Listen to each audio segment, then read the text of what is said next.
Hey everyone, Matron here, bringing you another Starcraft 2 commentary. This time the finals in the GSL Invitational Tournament prior to GSL 3. We do have Foxer spawning as the red Terran, and Xerix Zenith spawning as the blue Zerg. So these two players made it all the way through this Invitational Tournament to the very end, playing best of 3 series, and now we will be crowning a champion prior to GSL Season 3. Either of these players really looking forward to winning this tournament, as it will give them quite a springboard and confidence going into the GSL Season 3. So we did see Foxer in a lot of previous games, which I did cast against Xenio and against Fruit Dealer as well, in this TBZ matchup, being very aggressive with his Marines. Instead of Optimus Prime, he's actually going to be known as Marine King Prime, just because of his Marine micro. So that will be his new name now that he is joining the Prime team. I may still call him Boxer or Foxer or Fake Boxer from time to time, as once you go by all these names it's sort of difficult to untrain yourself. As we do see a barracks going down, and I'll be interested to see what build he uses. He did have the most success when he cut early gas and threw down 2 racks and went for a lot of Marine pressure early on. Then if that did not work, he'd throw down an expansion as well.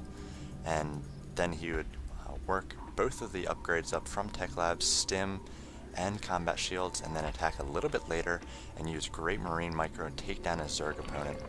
We do see a 15 hatch going down for Kyrix at this point.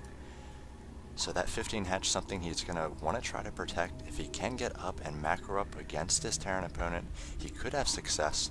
We've seen most Zergs going Zergling, Baneling against the Marines of Foxer at this point. So we'll see whether Kyrix decides to go the same tier 1 route, try to defend against the Marines. Looks like we have the spawning pool going down as well. Pretty standard timing, as the Zerg player does want to get that hatchery up as quickly as possible, get those extra larvae up, spread those drones out on multiple patches, as we see some good Marine micro there practicing on that drone. And that's something he's going to need to be able to do in this game and in this series if he's going to want to take down his Zerg opponent. It looks like we have a factory coming and a gas already complete for Foxer. So this is an opening which he can do a lot of transitions off of. He can go for some Hellion harass, perhaps Blue Flame Hellions to control these Zerglings, or he could actually go for a Thor, something we saw him do on Lost Temple. But the map might have dictated that play, and not really sure what he'd do with a Thor drop on this Xel'naga Caverns map.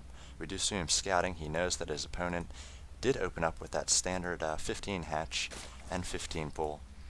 So the Zerg player also on a gas at this point, so he's going to be able to do a few things off of that.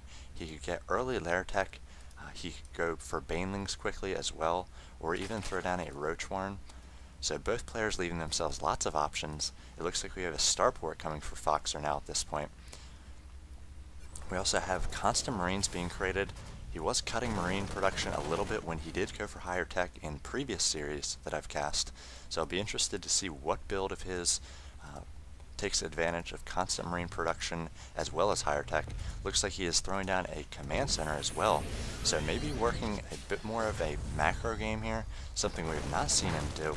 As anytime he's been successful, he's focused on early Marine pressure and moving out with just basic units and not expanding until his first push does fail. So it looks like we have a Roach Warren about halfway complete for Kyrix at this point as well. So those Roaches are going to be quite powerful against the Marines and Marauders on creep, as they do have a lot of HP, able to push back those forces. So both players able to open up pretty much with anything at this point. We do see a Banshee coming out for Foxer. No cloak yet, and we do have 2 SCVs perhaps throwing down another 2 unit producing structures. It looks like they will be barracks. So he is getting himself up a factory, a starport, and then 3 barracks, so he's going to be able to do a lot of different things with these production buildings. His command center is about to complete. If we look at the income tag for both players, 33 harvesters to 25 harvesters. Now throwing down that a bunker here to prepare for that expansion. So the Zerg player able to macro up a little bit, as Foxer has just not applied any pressure. We do see the creep being spread between the 2 bases, that will allow those queens to get from one base to another and take care of any sort of harass, as we do see the Banshee moving across the field, and he has moved through the sight lines of the Xel'naga towers, and you should expect your Zerg opponent to have those towers, so he is giving away the fact that he has a Banshee. Looks like we have at least a third queen being created, about to complete, so we will be met with 2 queens at this natural, 1 queen in the main, and the Zerg has spread the creep between the two, so those queens will be highly mobile, able to fend off that Banshee quite easily. Just the 2 kills, I believe, were on Zergling so far for that Banshee. Now it looks like Kyrix is going to move out across the field with these speedlings and try to get a read on what his opponent is doing. Again, the lack of pressure from Fox are very surprising at this point. Kyrix does see that there's not much of a saturation at that natural at this point, so 32 harvesters compared to the 47, and Kyrix feeling good enough to throw down a 3rd expansion. So we see Foxer playing very passive here.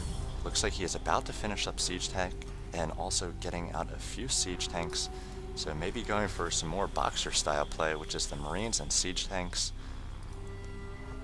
One thing you're able to do on this map with Medivacs is drop Siege Tanks on the high ground here over top of these towers, really control the towers against these Zerglings and Banelings. So we see the Banshee poking in again, perhaps just to see the tech, but he's not going to make it far at all as the Queen is in good position.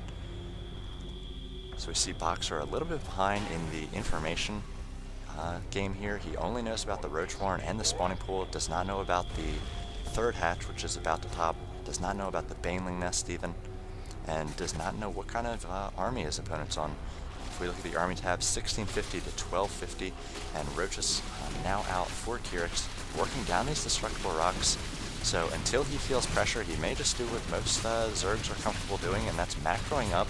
As we see that Banshee going down, he's going to be very happy that that went down, as that was pretty much the only thing that was poking into his base at this point. But we do see 3 Siege Tanks up for Foxer. Stim is about to finish, about 40 more units of game time, and he's got a nice sized army of Marines, but just nothing compared to what he had in the previous series which I cast, where he did have those Marauders out front and the 25 to 30 Marines in the back doing so much DPS. We'll see how he's able to use these Siege Tanks, perhaps to control the towers in the center and push in on his Zerg opponent. If we look at the army tab, 2350 to 1400, so Zerg still behind, just droning up very hard now. 64 harvesters doing transfers to this 3rd compared to the 48